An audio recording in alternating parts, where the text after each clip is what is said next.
أعوذ بالله من الشيطان الرجيم بسم الله الرحمن الرحيم Alhamdulillah wa kafa wa salatu wa salamu ala ibadihi alladhina astafa amma ba'd. A'udhu billahi minash shaitanir rajim. Bismillahir rahmanir rahim. Muhammadur Rasulullah. This is the first segment of the last ayah of Suratul Fath, and this is the second segment of our kalima La ilaha illallah Muhammadur Rasulullah, which means Muhammad sallallahu alaihi wasallam is Allah's messenger. First, we have to understand what is a messenger and what were messengers for. Allah Almighty created man, human beings, with the declared goal in front of the angels, Inni ja'ilun fil ardi khalifa, I'm going to make a vicegerent on earth. The angels objected, rather I should say, they raised their concern that why do we want to create man on earth? Since we are there to adore you, to make your hamd, Allah Almighty said, I know better than you know. Adam alayhi salam was created and ruh from Allah subhanahu wa ta'ala was infused into him, and then Allah Almighty said to the angels to make a sajda before him. All the angels did prostrate in front of Adam alayhi salam except Satan, who in fact was not an angel. He was a jinn who was out of turn given a promotion because of his knowledge, the extraordinary knowledge he had, and he used to worship a lot. And there is a guidance in this too. One, whenever you give undue promotion to someone, out of turn promotion to someone, and you will have obviously in your mind that he will be extraordinarily loyal to you, but he will not prove to be one. This is the guidance. Moreover, whenever you have someone whom you think is capable and you raise him, he will be unloyal to you. Then, for a temporary period, Adam alayhi salam and our mother Hawwa salamun alayha, Adam and Eve, were allowed to stay in the paradise. But as a trial, Satan was given access to them because he requested that give me some respite so that I can prove my point that man is not up to the mark. You have given him an honor to be the ashraful makhluqat, the best of your creatures. I'll prove to you that he is not the one. Allah Almighty allowed him, and he said, now I will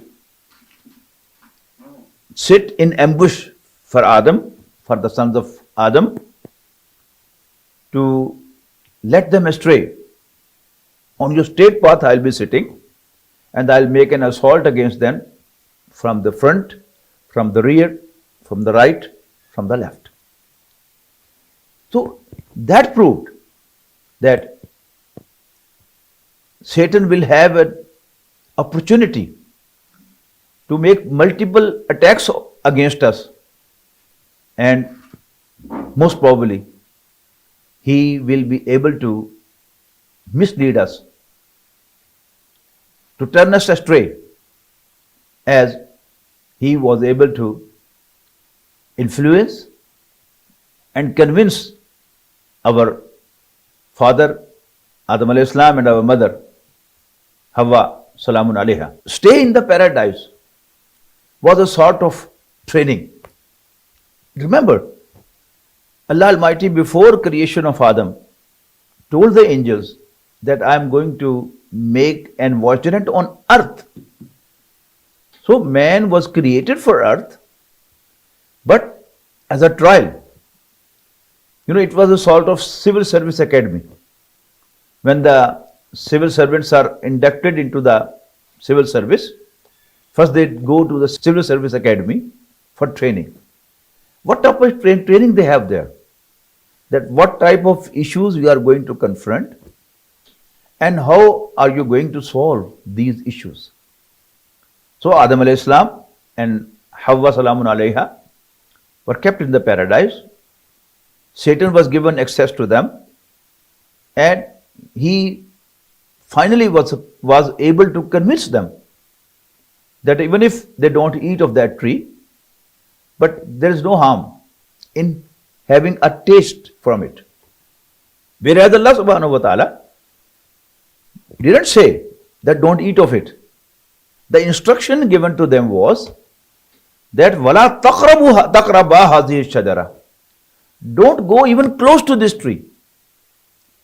When Allah Almighty asks us to be away from certain act and we go close to it, the lesson is that we are likely to get involved in it. Finally, Adam alayhi salam were turned out from the paradise and he was cast to the earth. And while asking him to leave and go to the earth, Allah Almighty gave an instruction, and that was imma yatiyannakum minni hudan. Whenever you receive a direction from me, a guidance from me, faman tabi'a hudaya fala khawfun alayhim wa lahum yahzanun, whoever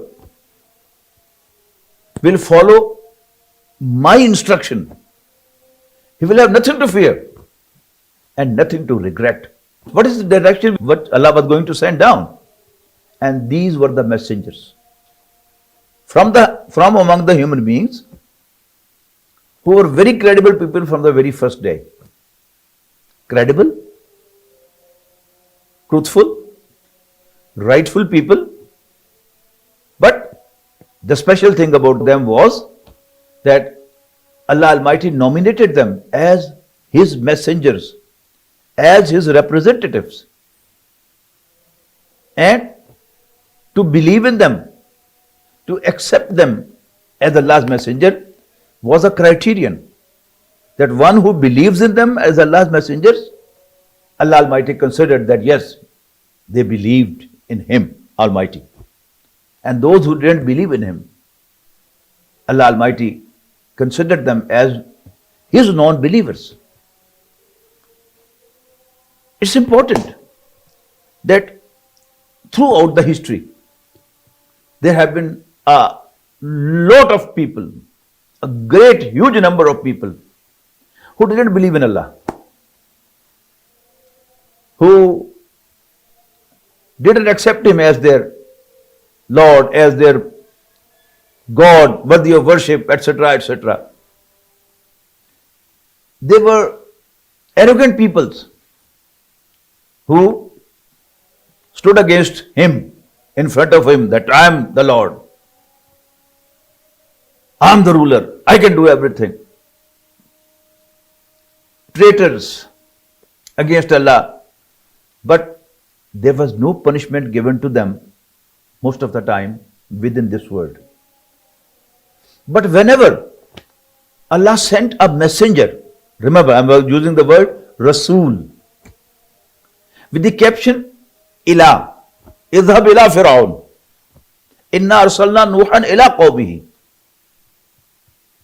and so on and so forth.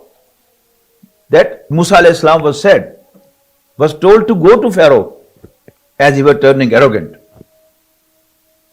Then Nuh alayhi salam, Hud alayhi salam, Salih alayhi salam, Lut alayhi salam, Shu'aib alayhi salam, they were all sent to their people.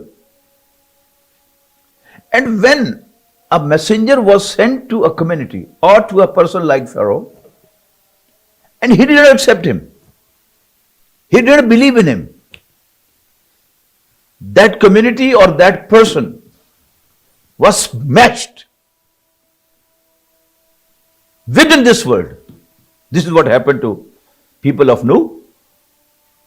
This is what happened to people of Hud, Thamud, the people of Lut, and the people of Madian, to whom Shuaib alayhi salam was sent. And that is what happened to people, the sons of Israel, who were present when Sayyidina Isa alayhi salam was sent as his messenger. It's very important. Otherwise, you don't understand the character or the status of Isa alayhi salam. Allah Almighty says in Surah An-Nisa, there is a list of crimes of the sons of Israel, of the Jews, that why Allah Almighty just threw them away, that get away. Why? One of the crimes was their claim. They say, Inna qatalna Masiha Isa ibn Maryam, that we killed Masih, Jesus, son of Mary. Whereas, Ma qataluhu wa ma salabuhu, neither they killed him, nor they crucified him, walakin shubbiha lahum. But a confusion was created for them.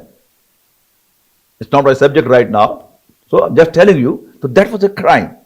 What happened was, in case of Nuh alayhi salam, Hud alayhi salam, Salih alayhi salam, Shuaib alayhi salam, Lut alayhi salam, and Musa alayhi salam, those to whom the messengers were sent, they were killed.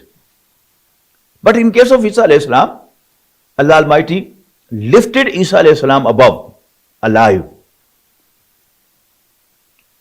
And a judgment was reserved against them. They deserved to be punished, but Allah Almighty reserved His judgment to give them another chance, that before the resurrection, before the end of this world, Isa alayhi salam was again sent down, and the sons of Israel would again be given a chance that now believe in him. Now, of the Ahlul Kitab, the Christians will recognize him and believe in him. And he will ask them to believe in Sayyidina Muhammad sallallahu alaihi wasallam, and they will believe in Muhammad sallallahu alaihi wasallam, and they would join us. But the Jews again would miss this chance given to them, and they won't believe in Isa alayhi salam once again, and then now they will be punished. So, the messengers are Allah's representatives.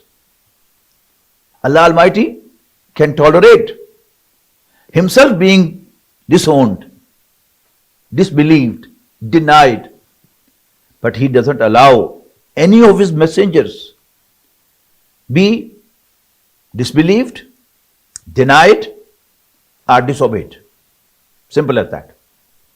So, the Messenger sallallahu alaihi wasallam is Allah's representative till the day to come, till the day of judgment. So Allah subhanahu wa ta'ala sent Sayyidina Muhammad sallallahu alaihi wasallam for the guidance of mankind until the day of judgment. People all over the world, not only from the Arabian Peninsula, but from the whole world, not for the time of his life, but until the day of judgment, that he is Allah's messenger. Our entry to Islam is by a kalima, La ilaha illallah Muhammadur Rasulullah sallallahu alaihi wasallam,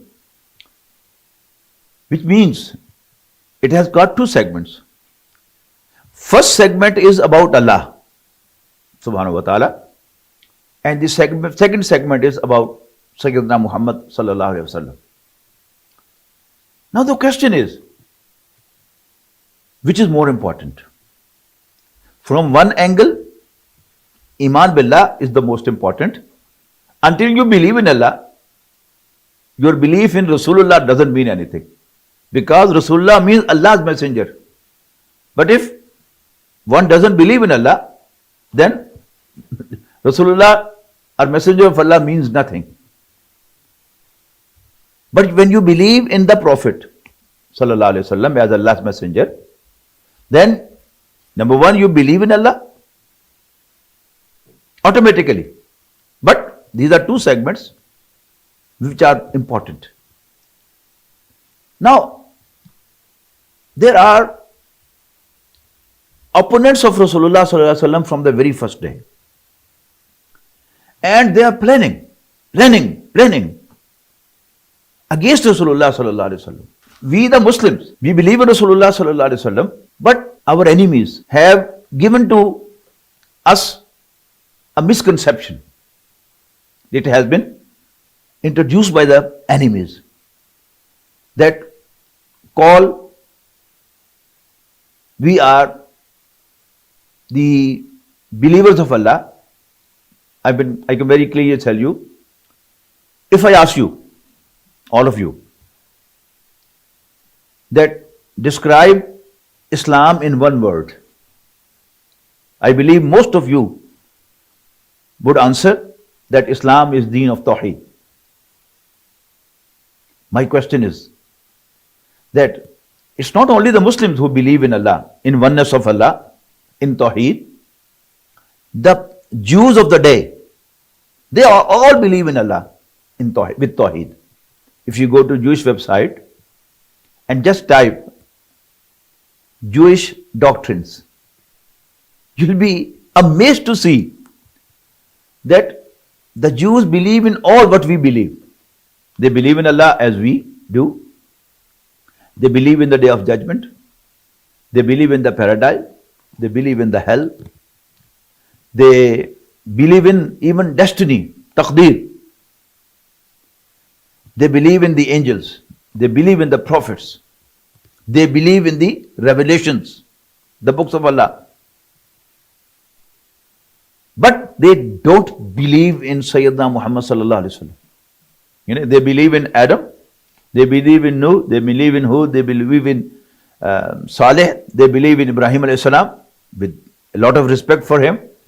They believe in Lut alayhi salam, and they believe in Shuaib alayhi salam and Musa alayhi salam, Harun alayhi salam, Sulaiman alayhi salam, Dawud alayhi salam. They all believe in them. But they don't believe in Rasulullah sallallahu alaihi wasallam. So they are not Muslims, are they? To believe, to become a Muslim, the requirement is that one has to believe in Sayyidina Muhammad sallallahu alaihi wasallam as Allah's messenger. In our books on basic ideologies and aqaid, the definition of Iman is Al-Imanu tasdiqum bima ja'a bihin Nabiyyu sallallahu alaihi wasallam. Iman is to testify all what Sayyidina Muhammad sallallahu alaihi wasallam brought with him as Allah's messenger, and to consider his words as last words of guidance is a requirement to become a Muslim. So do we consider Jews as Muslims? We don't. And I'll come to later that what they have done. Similarly, we, for example, I say, take my example, I belong to the Indian subcontinent. My forefathers were Hindus, or Sikhs, you can say, but mainly the original caste is Hindu. Sufia came here from different parts of the world. Their shuyukh asked them to go to India and sit at certain place. Some was asked to sit at Delhi. The other was asked to go to Lahore and sit there. Another was asked to go to Multan and sit there. Another was asked to go to Delhi and sit there. And light, a source of light of Islam. And they were so impressive that they turned our forefathers to Islam, and my forefathers and forefathers of most of you, they became Muslims, and we are their offsprings.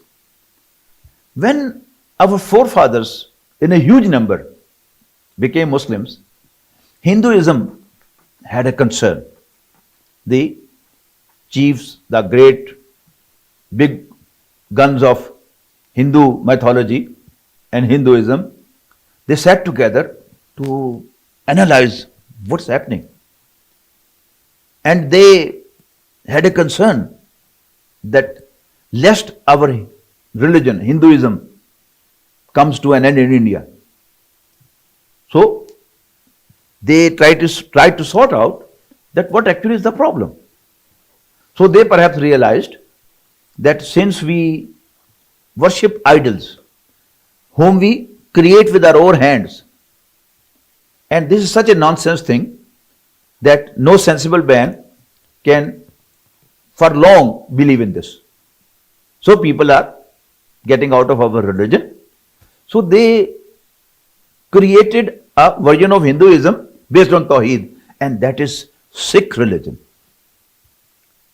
Baba Guru Nanak, the leader of the Sikh religion, was a Muwahid. He believed in Allah as one. And our last topic was our Lord,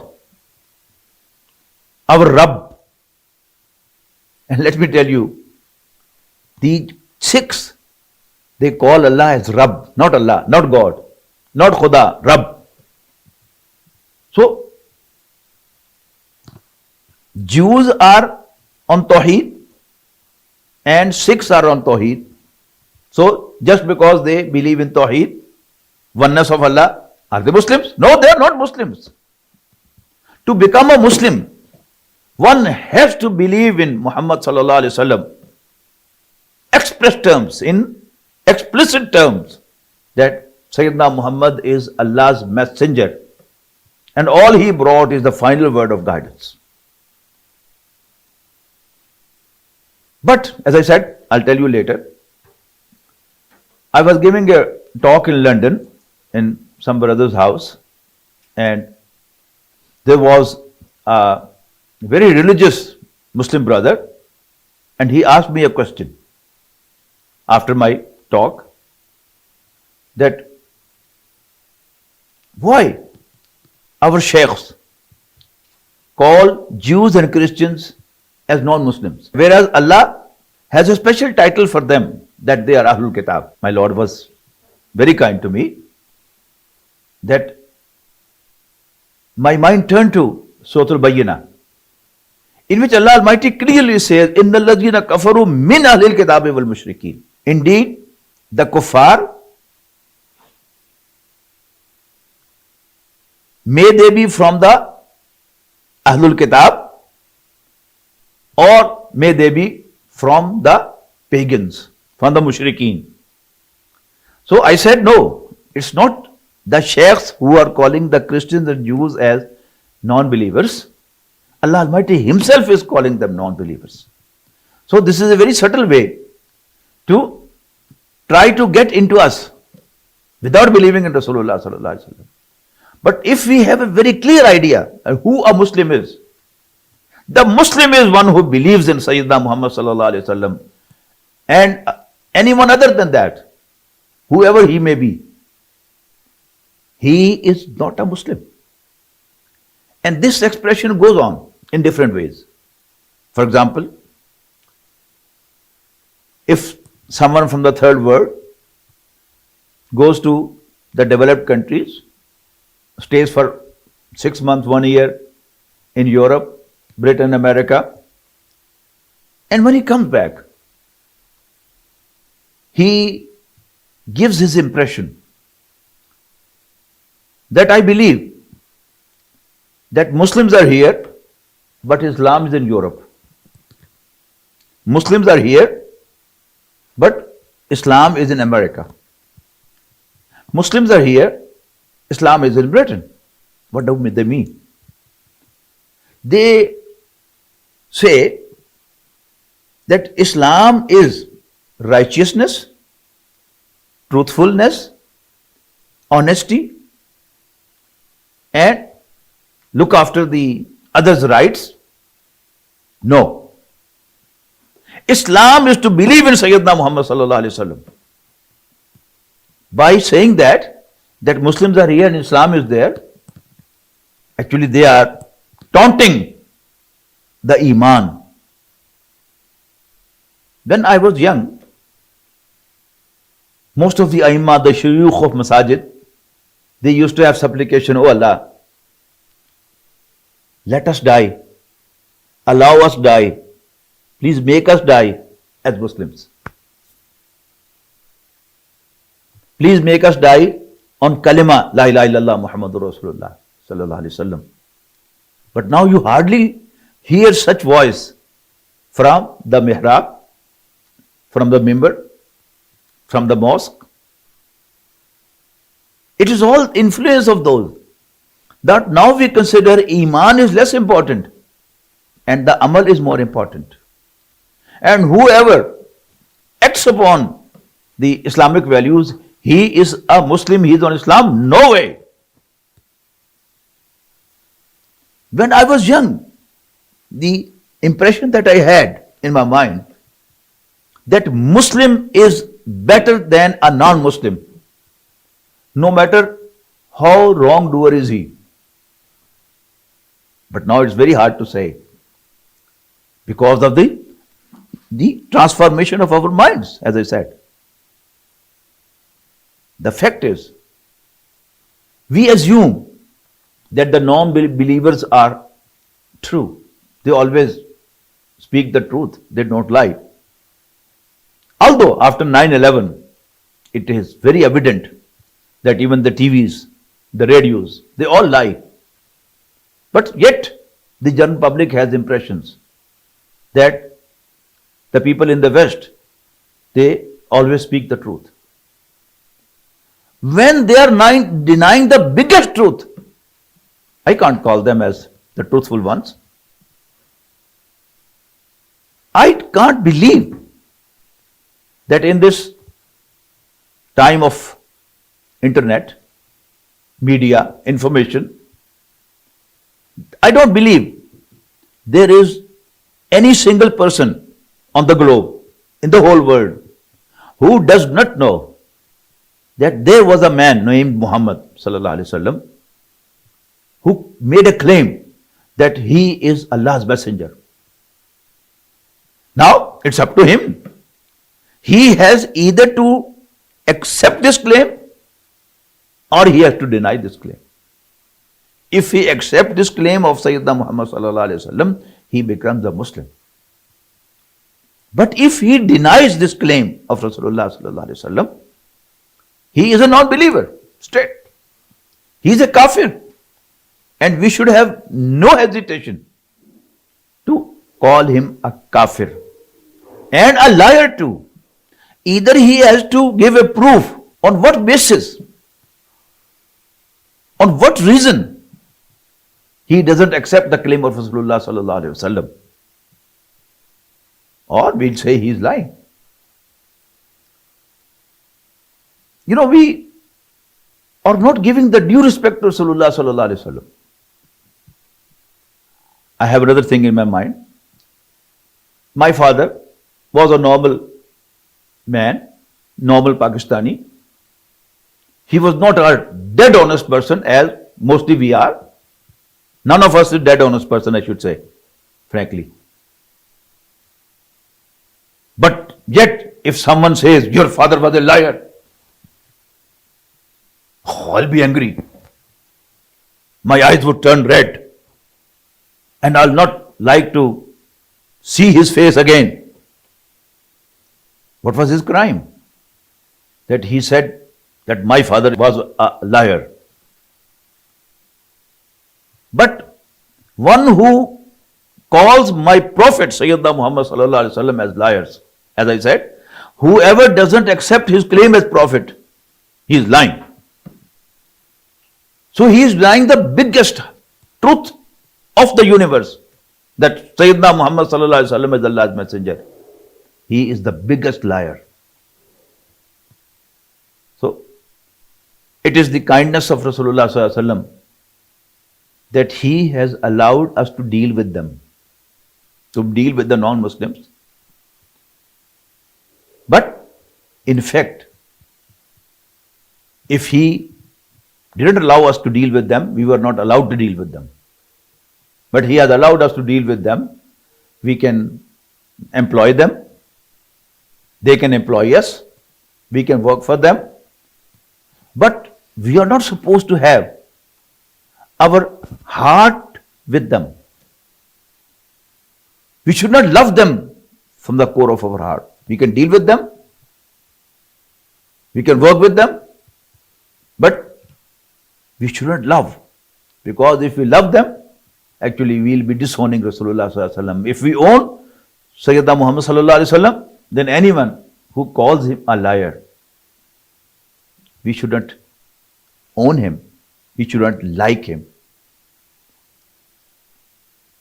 So, the two segments of kalima, one being La ilaha illallah, the other being Muhammadur Rasulullah sallallahu alaihi wasallam. In the first place, why to summarize it? Is it necessary that we have to summarize our kalima? It's not necessary. If at all we have to, then the summary of La ilaha illallah Muhammadur Rasulullah sallallahu alaihi wasallam is Muhammadur Rasulullah, not La ilaha illallah. Because anyone who believes in Allah as one, he doesn't become a Muslim. He doesn't become a member of our community, Muslim community. To become a member of Muslim community, he has to believe in Rasulullah sallallahu alaihi wasallam as Allah's messenger. And whoever believes this, that, as I said, all what he brought, he testifies it. Then he is automatically mawahid. That all Rasulullah sallallahu alaihi wasallam brought with him, of that number one was La ilaha illallah. So I can say that La ilaha illallah is not inclusive of Muhammadur Rasulullah sallallahu alaihi wasallam, but Muhammadur Rasulullah is inclusive of La ilaha illallah. Rasulullah sallallahu alaihi wasallam brought in the first place La ilaha illallah, and the second thing he brought was the belief in the hereafter. You know, when he was at the top of mountain Safa, what did he say? He first asked them, how you find me? If I tell you this, you would believe? They said, yes, we would. Then he said, I tell you that you will all die one day, and then you will be raised to life again one day, and you will be brought before your Lord to face the accountability. So, when we say Muhammadur Rasulullah, number one, we believe in Allah automatically as one. Number two, believe in the hereafter. Number two. And then come the other things. And the other amal, they may be common between Muslims and non-Muslims. You may find that a non-Muslim is more credible. He doesn't lie normally. In the smaller issues, as I said, in the biggest issue, he is lying. And he is kind. He is helpful to others. All these things can be common. But important thing is that when we believe in Allah and we believe in the Prophet sallallahu alaihi wasallam, we should be loyal to him. We should respect him. We should believe in him, number one. We should pay him respect. And then, as it has been said in Surah Al-Araf, فَالَّذِينَ آمَنُوا بِهِ وَأَزَّرُوهُ وَنَصَرُوهُ. And we should help him. We have to help him. He is not after a property. To have that property, we have to help him. He has no social issue that he is in trouble and we have to help him. He had a mission And that mission was to make Allah supreme, to establish social justice in the society. And for that he was struggling throughout his life. And the companions, the Sahaba, they helped him in that.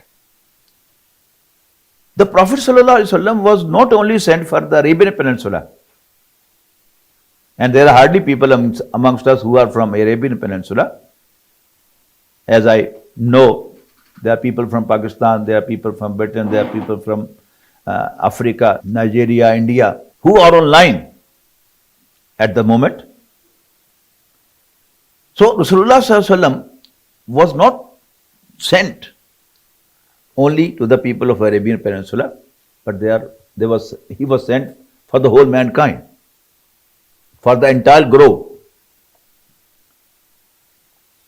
So Rasulullah ﷺ had the mission, and he was sent to make Allah supreme on the whole globe. 3 times in the Quran it has been announced, هو الذي أرسل رسوله بالهدى ودين الحق ليظهره على الدين كله. It's Allah who sent his messenger sallallahu alaihi wasallam with the guidance, that is the Quran, and the true religion, Islam, ليظهره على الدين كله, so that he makes that religion, that way of life, dominate over the whole way of life, all the religions. He completed his mission up to the Arabian Peninsula, and then his companions, his Sahaba, and the Tabi'in and Taba Tabi'in, they extended his mission to 3 continents, a good part of Asian continent, and then some part of the European continent, and a good area, handsome area of African continent. And it's not only up to that. He was for the whole globe, for the whole mankind. He was the guidance for the whole mankind, as it has been said, that he has been sent for all the people as Bashir and Nazir, the one who warns and one who gives them tidings. So it is our duty, when we believe in Rasulullah sallallahu alaihi wasallam, it's our duty to complete his mission and establish the just world order on the whole globe. Now, I come to another point, which is again very important. As I said, that from the very first day, the enemies of Rasulullah sallallahu alaihi wasallam, they are after the Muslims to convince them to become non-believers. But the Muslims were very strict that anyone who believes in Rasulullah sallallahu alaihi wasallam once, he hardly gets out of Islam, no matter how much persecution is done to him, how much pressure is imposed on him. A Muslim does not become a non-Muslim again. But the Muslims, they have been convinced, they have been inclined to disown Rasulullah sallallahu alaihi wasallam in different ways. A few examples I have already given, that a Muslim is asking me a question, a good practicing Muslim, that the sheikhs, they call the Jews and Christians as non-believers, whereas they are Ahlul Kitab. Especially after 9/11, there are measures to make me and you all deny Rasulullah sallallahu alaihi wasallam. You know, when we believe in Rasulullah sallallahu alaihi wasallam as Allah's messenger, we believe that all his acts are correct. We own all his words and all his acts and all his practices. We believe that Sayyidina Muhammad sallallahu alaihi wasallam did nothing wrong, nothing wrong. We believe that he was the most merciful, the most kind person in the whole globe. But what is going on? You know, after 9/11, new laws were formulated and imposed through the UNO and in different countries. If you have a view of all of them, they are focused at one point only, and that is to squeeze Muslims, to pressurize Muslims to do what? To deny Rasulullah sallallahu alaihi wasallam. I give you an example. In different parts of the world, certain things were done and highlighted on the electronic media, print media. For example, in 2003, in our Swat area, the trunks were cut of human beings. Many incidents. People were slain. And then on our TV channels and different medias of the world, these acts were condemned. Oh, it's unhuman. It's very brutal. It's very cruel. Then, in the TV discussions and radio discussions, different Muslim scholars were also invited to give their opinion. And all were made to say that this is unhuman, it's very brutal, and on top of that, it has nothing to do with Islam. Then the laws were made after 9/11 that any passenger can be detained on the port or airport for 9 hours.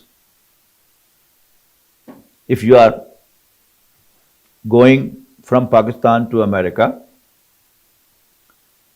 from Lahore the flight departs at 4 a.m. and you have to arrive at the airport 4 hours before the departure of flight. It means at midnight you will be at the airport. You have not slept before midnight, and then at midnight you are at the airport and you are going through immigration and check-in, etc., etc. And again you are in journey for about 18-20 hours. And when you land at New York airport, you are badly tired. And then you are detained for 9 hours and you'll be asked different questions. That, oh, you come from Pakistan, okay. So what is this going on in Swat? People are just slaying people. Their tongues are being removed. And whatever he has been listening to the radio and TV and reading in the newspapers, the condemnation and condemnation and condemnation, he would also say, yes, it's very bad, unhuman, very cruel, brutal, nothing to do with Islam. When they will assume or they will come to a conclusion that this is the right time to ask this question, he will ask the other question, which I'll come to later.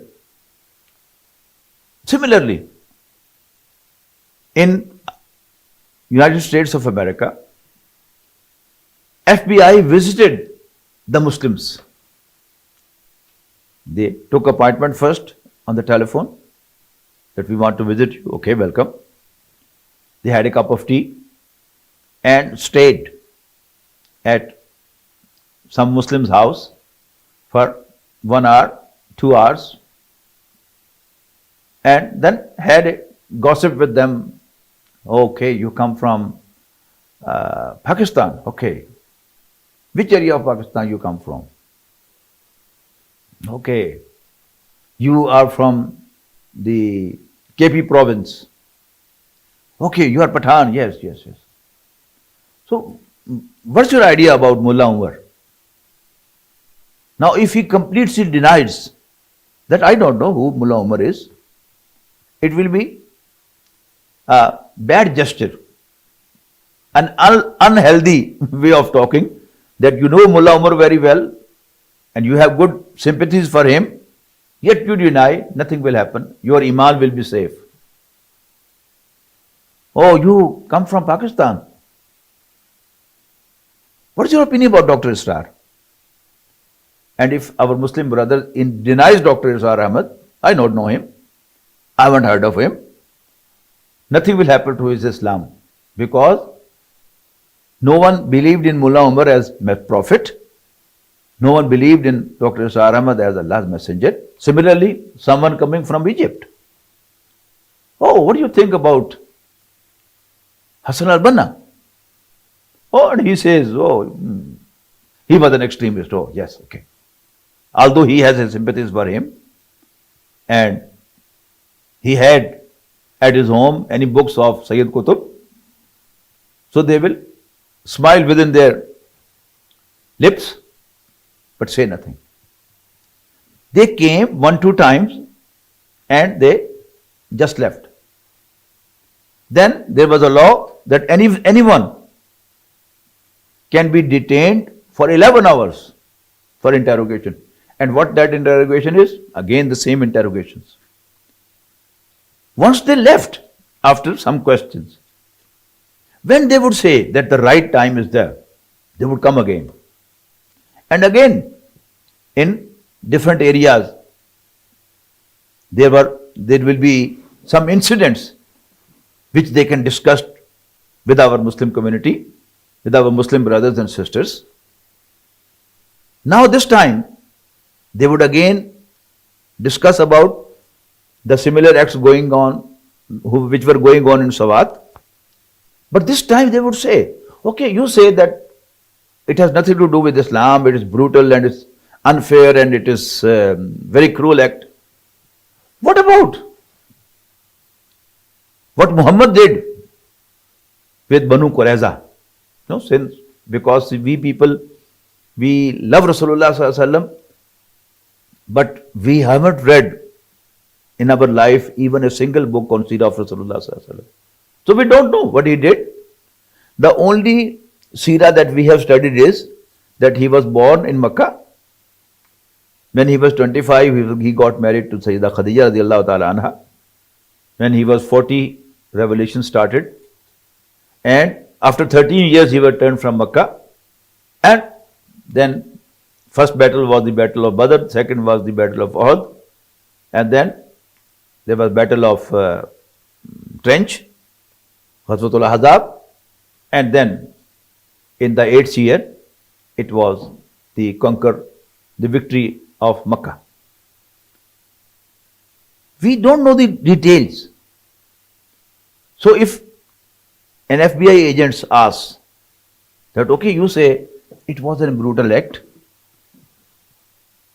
but what about 14 years back? Muhammad had a massacre in Medina. I don't want to go to the details, that was a decision made by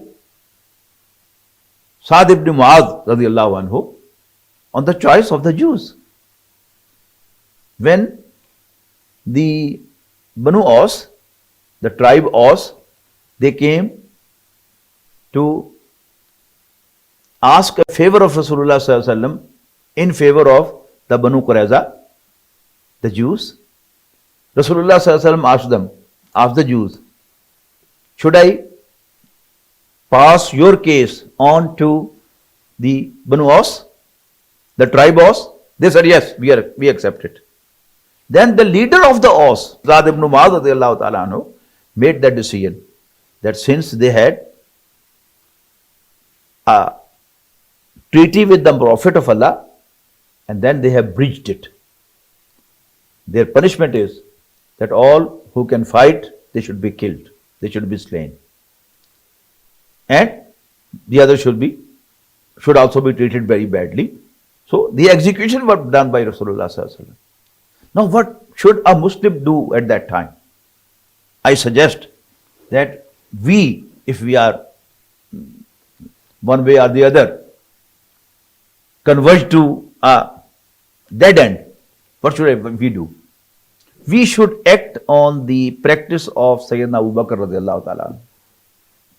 When Rasulullah sallallahu alaihi wasallam had Miraj, and after when we are going to have the date of 27th of Rajab, when Rasulullah sallallahu alaihi wasallam was taken to the heavens, Miraj, the ascension of Rasulullah sallallahu alaihi wasallam. When next morning he announced in the Haram that during the night I was taken to Palestine first and then to the heavens.